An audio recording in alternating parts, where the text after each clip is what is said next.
아침 성경 일독 캠페인 이 정도는 알고 가자. 자, 저희가 좋은 아침 성경 일독 캠페인 월요일부터 금요일까지 하루 5장씩 진행하고 있습니다. 와, 주일은 안 들어요. 토요일 그렇죠. 주일은 안 들어가요. 토요일 주일에는 네. 또 안 하니까 네. 이제 밀린 것들. 근데 꼭 그렇죠. 하시면 따라오시면 또 금세 또 금방 할 수 있어요. 보충입니다. 자, 월요일 오늘 아침 사무엘상 15장부터 19장 그렇습니다. 네. 19장까지요. 네. 저희가 지난주에 사무엘상 14장까지 했는데 네. 이 14장까지가 조금 뭐랄까요? 사울이 왕이 된 다음에 뭐 네. 이 사람이 어떻게 뭐 잘 다스렸다, 어떤 정책을 했다 이런 얘기 없이 그냥 네. 딱 전쟁 하나 보여줬거든요. 사무엘 통치의 전반기는 그냥 요런 모습이었다를 상징적으로 보여주는 게 블레셋과의 전투였어요. 이겼으나 이기지 않아. 그렇죠. 이겼기 때문에 사실은 사울이 굉장히 위대한 왕이다라고 할 수도 있는데 네. 그 승리의 모든 공을 사실 성경은 요나단에게 돌리고 네, 있죠. 네. 아들 요나단이 승리한 거고 사울은 실패. 못난 왕일 뿐 아니라 못난 아비의 그러니까요. 모습까지 보여줬죠. 네. 오늘 15장이 또 한 가지 전투입니다. 사실 사울의 치세는요 성경에 딱 이 두 가지만 나오는 거예요. 그러니까 전투 2개 보여준 다음에 그 다음부터 뒷이야기는요 사울이 이제 다윗을 죽이러 다니는 이야기가 답니다. 네. 거의. 그러니까 이 15장 또 한 번의 전투가 앞에 있었던 사울이 왕 되자마자 3년차 했던 블레셋 전투로부터 20년 후쯤에 네. 있는 전투인데요. 아말렉과 싸우는 겁니다. 요것도 잘 아세요. 사실 많은 네. 분들이. 블레셋과의 전투에서 실패가 사무엘이 오기 전에 길갈에서 혼자 먼저 제사를 했던 거라면 이번 아말렉과의 전투에서 실패는 잘 아시겠지만 진멸하라고 했는데 진멸하지 않고 이제 짐승들 네. 보기 좋은 아주 살찐 짐승들은 살려두고 그리고 아각 왕을 살려뒀어요. 이 왕을 살려둔 이유는 뭐 사실은 사무엘이 진멸하라고 했는데 아각 왕이 불쌍해서 살려준 게 아니라 좀 더 정치적으로 쇼를 해가지고 사람들이 보는 앞에서 죽이려고 했던 거예요. 어차피 죽이긴 죽일 건데 네. 좀 더 사람들이 보는 앞에서 자기 멋있게. 자신을 멋있게 드러내려고 한 거죠. 그렇게 아각 왕을 안 죽였다가 사무엘이 와가지고 엄청 혼나죠. 사무엘에게. 이때 나온 유명한 말씀이 순종이 제사보다 나은 줄 모르셨습니까? 네. 왜 이 말이 나오게 되냐면요. 사무엘이 물어보는 거예요. 왕이야 어찌미니까 막 이러니까 사울의 반응이 재밌습니다. 처음에는 이렇게 말해요. 13절에서 사무엘이 사울에게 오니까 사울이 말합니다. 내가 여호와의 명령을 행하였나이다. 이렇게 말해요. 네. 말씀하신 대로 진멸했습니다. 사실은 남겨둔 것들 좀 있잖아요. 네네. 근데 일단은 그냥 했다는 했다. 거죠. 한 90% 했으니까. 그러니까 사무엘이 그럼 내 귀에 들리는 이 양 소리랑 소 소리는 어떻게 된 겁니까? 귀가 또 밝아요. 그래서 사울이 이렇게 말합니다. 사울의 표현이 재밌어요. 세심하게 보시면 자기가 그렇게 했다고 말하지 않고요. 무리가 다른 사람들이 아말렉에게서 끌어온 건데 백성이 계속 남탓이죠. 백성이 당신의 하나님 여호와께 제사하려고 데리고 온 겁니다. 그 외 이것은 다 진멸하였습니다. 그러니까 90%는 다 진멸했고 네. 요것도 제사하려고 하나님 드리려고 그랬던 거예요. 이렇게 말하는 거죠. 또 혼납니다. 사무엘이. 또 이때 이제 사무엘이 말하는 거죠. 제사보다 순종이 더 낫습니다. 하니까 그제서야 사울이 말합니다. 사울이 뭐라고 말하냐면요. 이렇게 말해요. 내가 백성을 두려워하여 그들의 말을 청종했습니다. 이렇게 핑계네요. 그러니까 두 번이나 말했어요. 처음에는 백성이 그랬습니다. 그러고 나서 사무엘이 뭐라고 하니까 20절에서 나는 여호와의 목소리를 청종하여 여호와께서 보내신 길로 갔는데 다만 백성이 그랬습니다. 네. 또 백성 탓하고 네네. 세 번째에 와서 죄송합니다. 백성이 두려웠어요. 이러는 거죠. 무슨 말이냐면 사실 고대의 전쟁에서요. 전쟁을 할 때 백성들이 따라오는 이유는 뭘까요? 백성들 목숨 걸고 싸우는 거잖아요. 네네. 왜 목숨 걸고 왕의 말을 따를까요? 거기서 이제 남은 것들을 가져가기 그럼요. 위해서. 전리품 때문이에요. 네. 왕이 시킨다고 해서 왕의 말을 다 듣지 않습니다. 백성이 왜 왕의 말에 충성하냐면 이 왕의 말대로 전쟁을 했을 때 이기고 그리고 나서 전리품이 있어야 되는 거죠. 그런데 전리품이 없다고 하면 백성은 왕한테 화낼 거예요. 네. 우리 왜 그럼 싸운 거냐 이렇게 나오는 거죠. 그래서 사울의 실패에는 네. 하나님의 말씀보다 백성의 음성에 귀를 기울였다. 네. 우리가 이렇게 알 수 있는 거죠. 예. 그런데 또 재밌는 반응이 여기서 한 가지가 더 나옵니다. 내가 백성을 두려워하여 그들의 말을 청종하였음이니이다. 24절 말한 다음에 25절에 이렇게 말해요. 청하오니 지금 내 죄를 사하고 용서하시고 나와 함께 돌아가서 나로 하여금 여호와께 경배하게 하소서. 또 제사를 드리게 해달라는 거거든요. 제사를 참 좋아하네요. 제사 참 좋아하죠. 신앙의 껍데기를 굉장히 매달려요. 형식을. 네. 그렇죠. 여기서 또 하나 사울이 굳이 사무엘이 뻔히 이렇게 싫다는 내색을 확 하는데도 네. 굳이 제발 나와 함께 내가 제사 드릴 수 있게 해주세요라고 말하는 건 두 가지로 해석이 가능한데 하나는 하나님 앞에 그래도 껍데기라도 내가 신앙을 향했다 이런 것도 있겠지만 네. 또 하나는 백성들이 보는 앞에서 제사를 하고 싶은 거예요. 네. 뭐냐면 나는 여전히 하나님은 내 편이다라는 걸 왕으로서 보여줘야 되는 거거든요. 네네. 정치적인 쇼라고 할 수 있습니다. 예, 그렇게 해서 결국 사무엘이 다시는 이제 당신 얼굴 안 보겠어 네. 하고 떠나버리죠. 네. 그리고 16장으로 넘어가서요. 드디어 다윗이 등장합니다. 이 16장은요. 다윗과 사울이 교차되는 지점이라고 할 수 예. 있어요. 다윗은 기름 부음을 받고 사울에게는 악신이 들리고 그런 장입니다. 네. 이 다윗을 기름 부을 때요. 사무엘이 그런데 재밌는 표현 이제 훅 지나가는데 잘 읽어보시면 사무엘이 하나님께 그럽니다.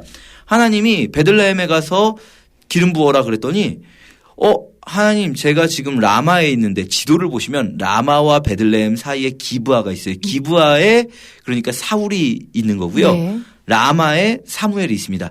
라마에 있는 사무엘이 베들레헴 가려면 기브아를 지나가야 되거든요. 그렇죠. 네. 제가 다른 왕을 기름 부으러 가는 걸 알면 사울이 저를 죽일 텐데요. 이렇게 가만히 있지 말해요. 않죠. 그러니까 이쯤 돼서는요. 네. 이미 사울이 거의 어차피 이렇게 된 거 눈에 뵈는 게 없는 상황이 된 막 거예요. 나가는 사무엘이라고 해도 자기 왕권이 더 중요해진 거예요. 그러니까 그동안 사울이 하려고 했던 그 모든 종교적 껍데기들 있잖아요. 막 사무엘에게 존대하고 사무엘에게 제발 나와 함께 제사 드리자고 하고 금식하고 모든 것들은 다 가짜예요. 네. 그렇죠. 여기서 드러난 거죠. 내 왕권이 제일 중요한 거죠. 우리도 그렇게 생각할 수 있을 것 같아요. 언제 내 신앙이 진짜냐 가짜냐 드러나냐면요. 내가 가진 것 다 잃어버려도 주님을 따를 것인가 내가 가진 것 챙기고 주님을 버릴 것인가 하는 선택의 순간. 네. 사울에게 바로 물론 이런 선택의 순간이 안 오면 참 좋을 텐데 이런 선택의 순간이 온 거예요. 사울에게. 그리고 사울은 왕권을 택했습니다. 네. 하나님을 버리더라도 왕권을 택하겠다. 그렇게 사무엘이 가서요. 우리가 잘 아는 대로 이새의 집에 가서 형들을 보는데 형들을 다 지나보내고 또 없습니까? 다윗 데리고 와서 네. 다윗에게 기름을 붓죠. 그래서 드디어 다윗이 왕이 되는 것 같지만 사울 때도 그랬는데요. 기름 부었다고 해서 왕 되는 게 아니에요. 그렇죠? 네네. 기름 부음 받은 다음에 사울한테도 그랬잖아요. 어디 가서 알리지 말아라. 마찬가지로 다윗도 기름 부음을 받은 거는요. 다윗 본인과 사무엘 그리고 다윗의 가족들만 아는 이야기죠. 네. 말하자면 하나님의 택하심과 그리고 그 택하심이 드러나기까지 시간의 차이가 있습니다. 네.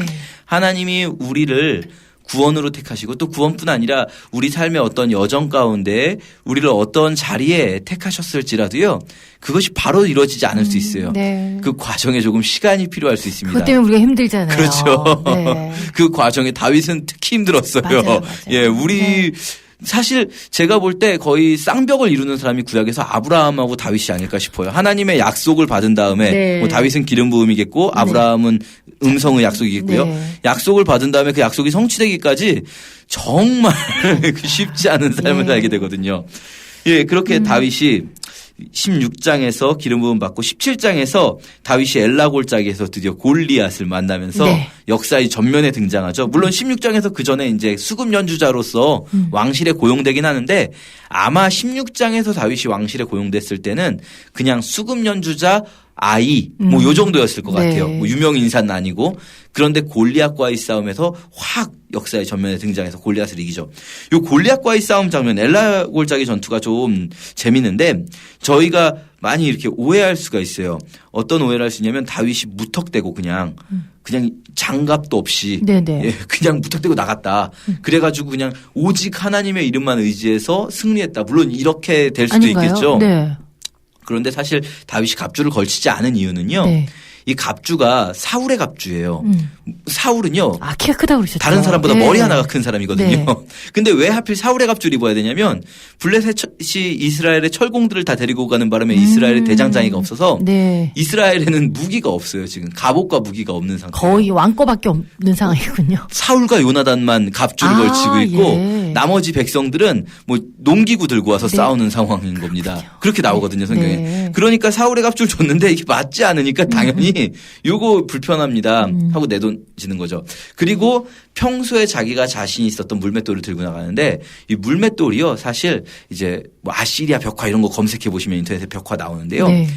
고대 전쟁에서 물맷돌이요 상당히 유용한 무기였습니다. 그렇군요. 이 벽화 그림을 잘 보시면요. 네. 벽화 그림 보여드리면서 설명하면 재밌는데 화살을 들고 있는 사람들보다 네. 물맷돌을 들고 있는 사람들이 갑옷이 좀 더 화려하거든요. 예. 뭐냐면 장교들이 쓰는 아하. 무기가 바로 물매였던 거예요. 고난이도. 그렇죠. 네, 기술이군요. 고난이도의 기술이 필요하지만 기술을 익히기만 한다면 네. 화살보다 훨씬 더 유용한 무기가 물매였던 거예요.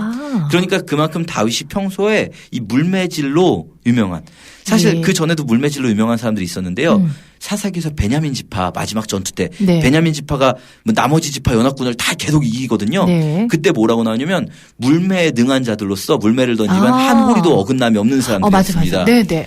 그렇군요. 그랬기 때문에 나머지 40만 명이나 되는 11지파 연합군이 베냐민 지파한테 밀리거든요.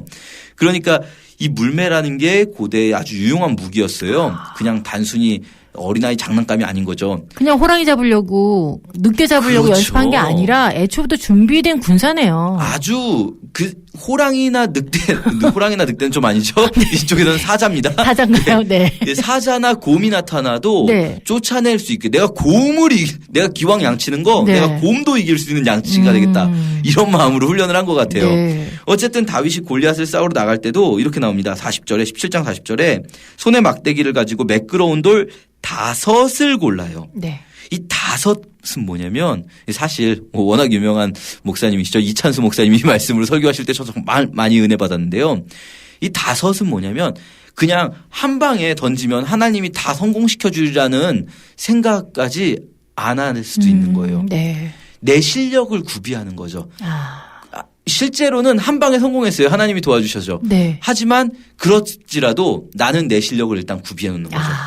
한 방에 안 던지면 골리앗이 달려올 때까지 5번은 던지겠다. 그 5개로 실패하면 죽는 거죠. 네, 죽는 거죠. 그렇죠. 그러나 내가 5번은 던지겠다는 마음. 이건 뭐냐면 이 엘라골짜기 전투에는요. 인간이 하는 노력과 하나님이 주시는 승리가 함께 있어요. 인간은 인간 편에서 내가 할 수 있는 최선을 다하죠. 그러나 내가 했다고 하지 않고요. 다윗은 뭐라고 말하냐면 여호와의 이름으로 나간다고 말해요.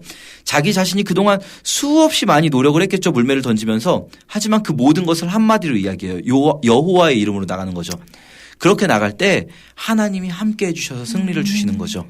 그러니까 그냥 무턱대고 아무 준비 없이 있다가 하나님이 하실 거예요. 이렇게 그냥 그렇죠. 무턱대고 나가는 게 아니라. 갑자기 싸움할 때만 네. 무턱대고 하나님이 하실 거예요. 이건 사울식이에요. 네. 이거는. 예. 제사를 그때 찾는. 그렇죠. 그러니까 우리가 다윗의 믿음을 엘라골짜기에서 잘 볼 수 있을 것 같고요. 네. 18장에서 천천만만송 뭐 워낙 유명하죠. 그리고 19장에서 드디어 사울이 다윗을 죽이려고 하는 사건까지 이제 앞으로 내일부터도요. 계속 사울을 피해 도망다니는 다윗 이야기로 이어지겠습니다. 네, 사무엘상 15장부터 19장까지 오늘도 읽으시고 읽었어요. 출석 체크해 주시기 바랍니다. 고맙습니다. 감사합니다.